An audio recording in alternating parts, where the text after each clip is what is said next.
Canada ने ये इल्ज़ाम लगाया था कि 2019 और 2021 में वहाँ पर जो इलेक्शंस हुए थे कनाडा के अंदर, उसमें उन्होंने दो मुल्कों के ऊपर इल्ज़ाम लगाया था कि इन्होंने इंटरफेयर किया है हमारे इलेक्टोरल प्रोसेस के अंदर। अब इस पर डिटेल्ड एक इन्वेस्टिगेशन हुई थी, काफ़ी लंबी चौड़ी, लेकिन आखिर में उनकी जो फाइंडिंग्स सामने आई थी वो ये सामने आई थी कि इन दोनों मुल्कों ने यानी इंडिया ने और चाइना ने इंटरफेरेंस तो की है हमारे इलेक्टोरल सिस्टम के अंदर, लेकिन जो एंड रिज़ल्ट है वो चेंज नहीं हुआ।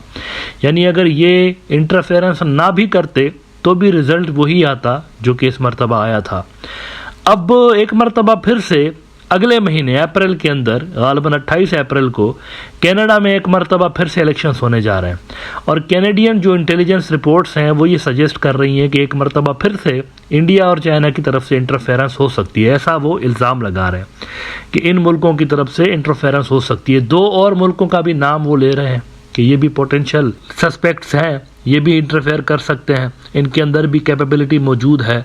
लेकिन दो ख़ास तौर पर वो कह रहे हैं कि मुल्क कंसर्निंग है, एक तो चाइना और दूसरा इंडिया। राइटर्स ने रिपोर्ट किया है कि Canada says China and India में seek to meddle in election. अच्छा, वो दो मुल्क कौन से हैं इन दोनों के अलावा जिनके हवाले से वो कह रहे हैं कि ये भी कुछ न कुछ असर डाल सकते हैं? उसमें एक तो रशिया है और दूसरे मुल्क का नाम सुनकर आप शायद थोड़ा सा हैरान हो कि ये मुल्क भी इतनी कैपेबिलिटी रखता है कि कनाडा के इलेक्टोरल सिस्टम के ऊपर असरअंदाज हो। उस मुल्क का नाम है पाकिस्तान। उन्होंने पाकिस्तान का भी नाम लिया है कि पाकिस्तान के अंदर भी ये पोटेंशियल है कि कनाडा के इलेक्टोरल प्रोसेस के ऊपर असरअंदाज हो। उन्होंने कहा है कि China and India are likely to try to interfere in the Canadian general election on April 28, while Russia and Pakistan have the potential to do so, the country's spy service said on Monday. The Canadian Security Intelligence Service made its comments at a time when Ottawa's relations with both India and China are chilly.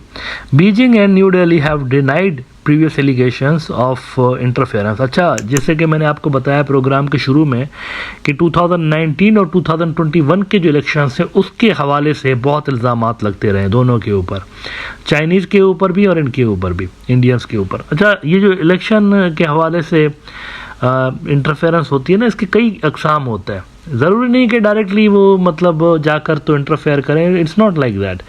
ऐसा भी हो सकता है कि गैर महसूस तरीके से आप इंटरफेयर करें। मिसाल के तौर पर मुख्तलिफ जो ऑनलाइन पोल्स होते हैं उसमें आप वोट छोड़ दें, उसके ऊपर जो वोट होते हैं ना जो कि अनरियल वोट्स होते हैं, तो आप किसी कैंडिडेट के हक़ में परसेप्शन को शेप करिए, उन पोल्स के अंदर उनको जितवाते जाइए।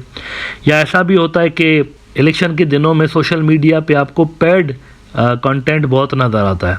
किसी उम्मीदवार के हक़ में आप बिलियंस ऑफ डॉलर्स खर्च करके तो पेड कंटेंट चलवा दें बहुत ज़्यादा, तो लोगों की जो परसेप्शन है वो बनती है। फिर अब उस कैंडिडेट को पता भी नहीं हो, ऐसा नहीं है कि उसको पता होना चाहिए या वो मिल गया हो, ऐसा भी नहीं है।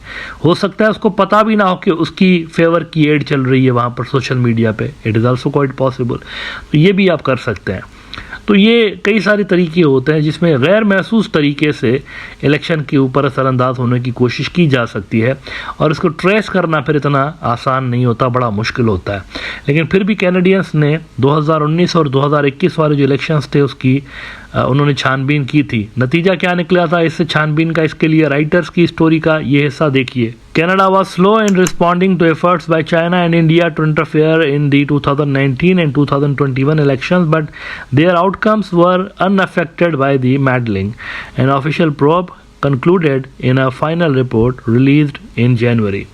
उन्होंने कहा कि ये इन्होंने किया तो है लेकिन इतना ज़्यादा कोई ख़ास फाइनल आउटकम के ऊपर असर नहीं पड़ा। अगर ये इंटरफेयर ना भी करते तो भी वही रिज़ल्ट्स आते जो कि असल में रिज़ल्ट्स आए हैं। यानी कि इनकी जो कोशिशें थी वो इतनी सिग्निफिकेंट लेवल की साबित नहीं हुई कि कोई बहुत बड़ा डेंट पड़ सके कनाडा के इलेक्टोरल या डेमोक्रेटिक सिस्टम के ऊपर।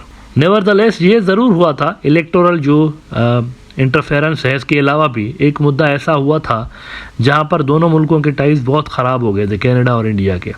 वो जो हरदीप सिंह निज्जार खालिस्तानियों का लीडर वहां पर कत्ल हुआ था कनाडा में, तो कैनेडियंस ने इल्ज़ाम लगाया था कि इसको जो कत्ल किया गया है उसके अंदर इंडिया के भी कुछ लोग मुलविस हैं। इंडिया के जो ऑफिशियल लोग हैं वो भी इसमें कुछ मुलविस है, ऐसा उन्होंने इल्ज़ाम लगाया था। अब इस वाक़े पर भी दोनों मुल्कों के ताल्लुकात बहुत ख़राब हो गए थे, कनाडा और इंडिया के। और फिर ऊपर से ये वाली जो एलिगेशंस आए थे कि जी ये इलेक्शन के अंदर भी इंटरफेयर करने की कोशिश करते रहते हैं। अब एक मरतबा फिर से इन इलेक्शंस में भी उनकी जो स्पाई एजेंसी है उन्होंने इस चीज़ का ख़तरा ज़ाहिर किया है कि एक मरतबा फिर से ये दो मुल्क ख़ास तौर पर हमारे इलेक्शन के अंदर इंटरफेयर कर सकते हैं।